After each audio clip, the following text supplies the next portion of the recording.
Hey YouTube, what's up? In JT Sasuke. I'm here to bring you guys a review for The Flash, Season 2, Episode 23, aka the season finale for Season 2.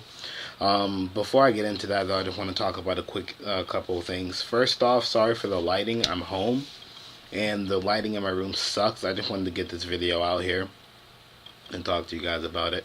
And secondly, sorry for my inconsistencies. Once again, I know this happens quite a bit, but I just came home like 5 days ago, so I've just been relaxing and hanging out with family and friends.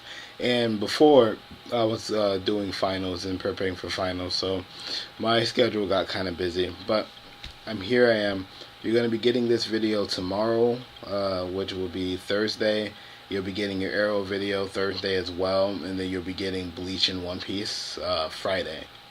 And then next week you'll be getting Bleach and One Piece on Thursday when they release.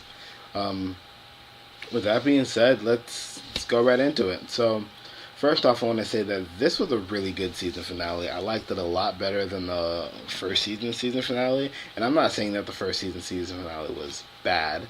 I'm saying that I like this one better. Overall, I think this season was about the same as the first season. You know what I'm saying? It started out very similar, pretty slow, and then it built up to a climax. I do think that Zoom was the better villain out of him and the Reverse Flash. I think I enjoy the Reverse Flash a bit more just because in the comic book history, the Reverse Flash is the one villain for Barry that's always coming back for him. And it's always coming back to haunt him. So you know what I'm saying? As a villain, I definitely enjoy him a lot more. And I was actually hoping that they could show a little bit more of him. So I'm hoping we see more of the Reverse Flash in Season 3. With that being said, the episode basically consisted of Barry wanting to get vengeance on Zoom. Zoom gave him a proposition saying that he wanted to race him to see who was truly the fastest man alive. Obviously, he had ulterior motives, but when he decided he was going to race him, the rest of Team Flash locked him up in one of the cells and tried to take on Zoom alone. They used Caitlin as a way to lure him out so they could hit him with the boot. Once they hit him with the boot to dampen his speed, they were going to tranquilize him, hit him with an energy blast from a gun, and push him through one of the portals that Cisco would have vibrated back into existence. They also made a pact to never open the breach again. That's what it's called. To never open the breach again, no matter what. With that being said, the plan almost went out without a hitch. Zoom did eventually end up grabbing Joe and bringing him with him. He ended up grabbing Joe and brought him with him. He tied up Joe, had him locked up there. What ended up happening really was Wally found out and he let out Barry. Barry kind of was like, look guys, you guys did this.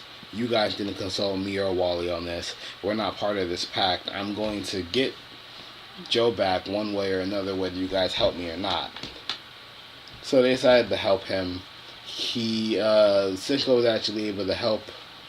Cisco was actually able to get Barry to communicate with Zoom through his vibing powers. And I just like how they're still expanding on Cisco's powers. And if you really pay attention to Cisco in the second half of the season, he slowly but surely trains in his powers through context of situations and learns how to control his powers. He's not as powerful as Reverb, but I think by the time the mid-season finale of Season 3 comes around, he'll be as powerful as Reverb was. And I think he'll be using powers a lot more. With that being said, basically, Barry said that he'll race him. He said that the only condition he has is to bring Joe and to make sure Joe is unharmed. If he says that Joe is harmed, the race is off. That's when Zoom or Hunter was like, okay, fine, but I'll only let him go to you if you win the race. They find out what he's doing. They find out that he's building basically a doomsday device. We find out Earth 1 is the center point of the entire multiverse, and if you do something to the equilibrium on Earth 1, you will collapse every other universe, probably except for Earth 1. or maybe even including Earth 1. But basically, he just wanted to destroy the entire multiverse. Now, for those of you that don't know, and I'm trying to come in here so that way I can, as that way you guys can see me a bit more.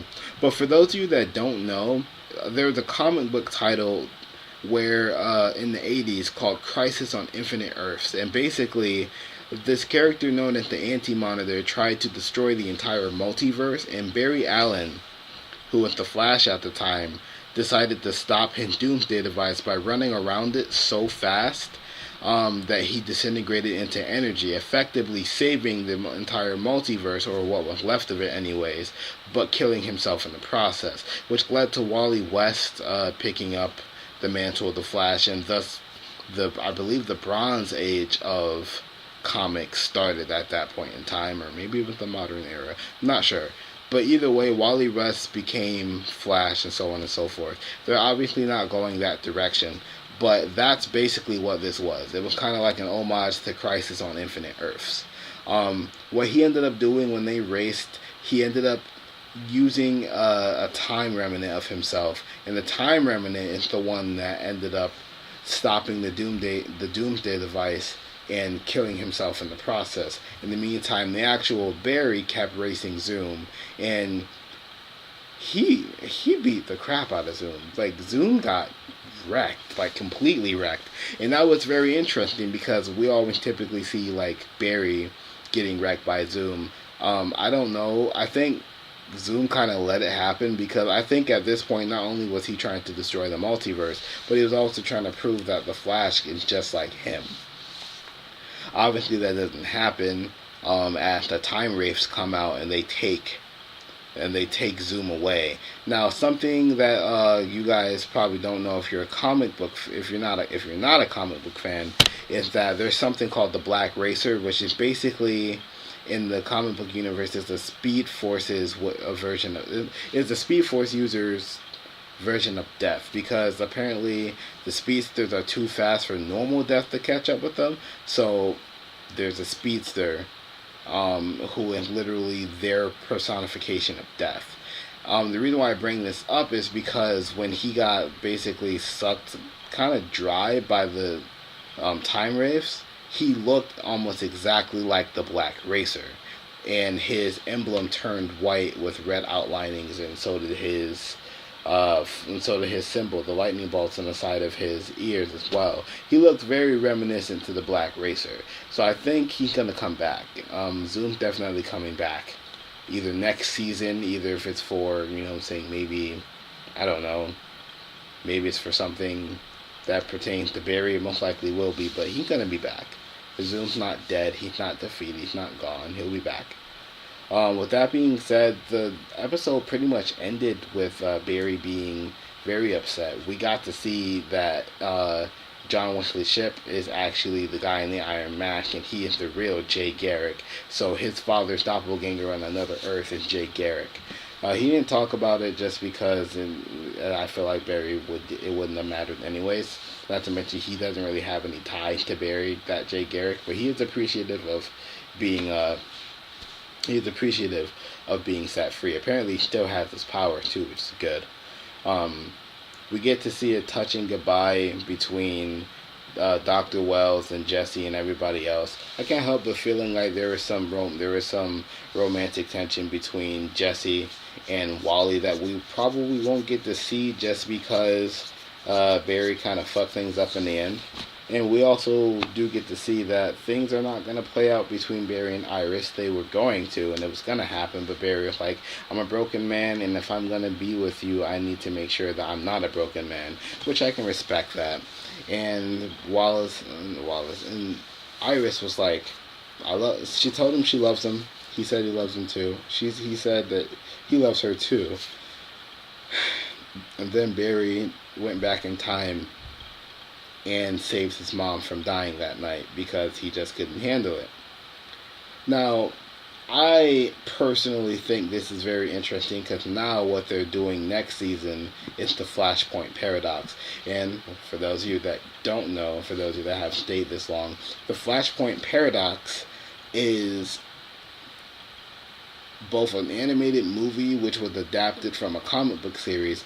Basically, in the Flashpoint Paradox, Barry Allen goes back in time to save his mom, but in saving his mom, he altered events, and because he saved his mom, the world basically ended, and so Barry had to correct his mistake.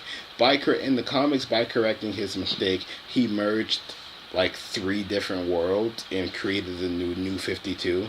So the New 52 happened because of Barry, but in the animated movie, he just corrected his mistake and everything went back to normal. So we're gonna have to be dealing with that. They're probably gonna draw more from the animated movie in terms of the resolution of season 3. With that being said, it was a really good episode. My thoughts, like I said, they're doing Flashpoint. I hope they do it well, and I hope that we get to see a different side of Barry. I hope something that they do is make it where although although Iris and Barry aren't together, there's something still pulling them towards each other, but it just won't happen because things just aren't right. I hope he also has conflict with the Speed Force now, because he's broken some rules. He's broken a really big rule. You know what I'm saying? He messed with time and changed everything. I think Barry's gonna lose his power. He also erased the other timeline, and I think he effectively got rid of his powers. So with that being said, that's pretty much all I have to say about it. Once again, sorry about the lighting. Hopefully you guys can see me, and if not, just listen to my voice, I guess. With that being said, comment down below. Let me know what you guys thought about this episode. Subscribe to my channel for more content, and I'll see you guys later. Peace.